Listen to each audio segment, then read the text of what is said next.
Orang yang tadi saya katakan seorang pendidik gitu ya, itu seharusnya dia ini juga punya ilmu tasawuf dan melakukan ilmu tasawuf tersebut, mengamalkan.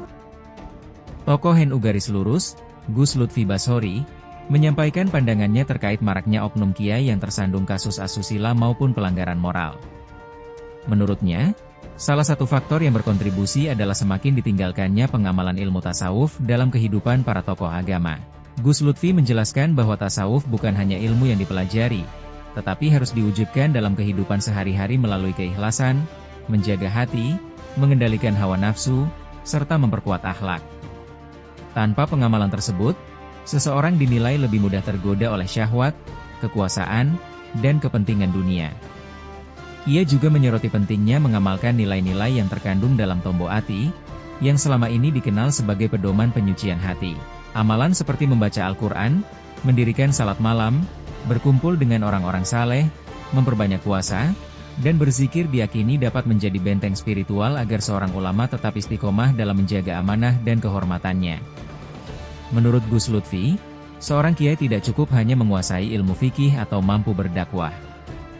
Ia juga harus terus membersihkan hati dan mendekatkan diri kepada Allah agar ilmunya membawa keberkahan serta menjadi teladan bagi masyarakat. Pernyataan ini merupakan pandangan Gus Lutfi Bashori dalam menyoroti pentingnya pembinaan akhlak dan spiritual di kalangan tokoh agama.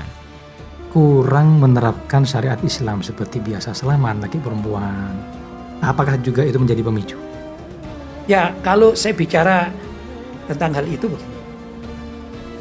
Orang yang tadi saya katakan seorang pendidik gitu ya, itu seharusnya dia ini juga punya ilmu tasawuf dan melakukan ilmu tasawuf tersebut, mengamalkan. Ya. Karena tasawuf itu kan arti sufi kan bersih, gitu ya, membersihkan diri di hadapan Allah SWT. Caranya misalnya dengan sholat malam, zikir, kan, kumpulan dengan orang-orang soleh kan gitu ya. Mungkin lebih praktis ini lagu Tombo Ati iku limo sakwernane kan gitu ya. Maca Quran, nah, dia harus ahli baca Quran. Mau baca Quran bitartil boleh, bilghina dengan lagu boleh, bitafsir yaitu mendalami tafsirnya. Yang penting maca Quran angan-angan sak maknane. Ini luas sekali nih ya. Kalau dibahas bisa sampai subuh. Kaping pindho salat wengi lakonon. Salat malam. Betul. Orang kalau sudah biasa salat malam, dia asik dengan dunia salat malam. Begitu. Kalau asik dengan dunia salat malam, lupa dunia itu seisinya itu. Luar biasa. Itu kalau asik dalam dunia sholat malam. Begitu.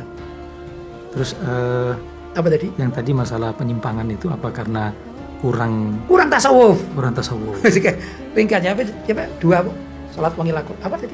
Tombo ati iku limo sawarnane maca Quran angan-angan sama nani. Kaping pindho sholat wengi lakonono, kaping telu wong kang saleh kumpulono. Kalau orang-orang soleh yang dikumpuli, ya majelis ini ya insya Allah walaupun orang itu punya ilmu, tapi kalau tidak diasah terus mendengarkan nasihat orang lain, ya akan bebal juga kadang-kadang. Penting ya. Wakang soleh kumpulono, kaping papat kudu weteng ingkang luwe kan gitu. Nabi lo ngajari, hei anak-anak muda, kalau kalian kepingin menikah belum punya sangu, puasa yang banyak, syahwatnya turun. Kan gitu kan? Iku wong kudu weteng ingkang luwe. Mestinya begitu. Pengasuh-pengasuh pesantren itu menerapkan seperti itu.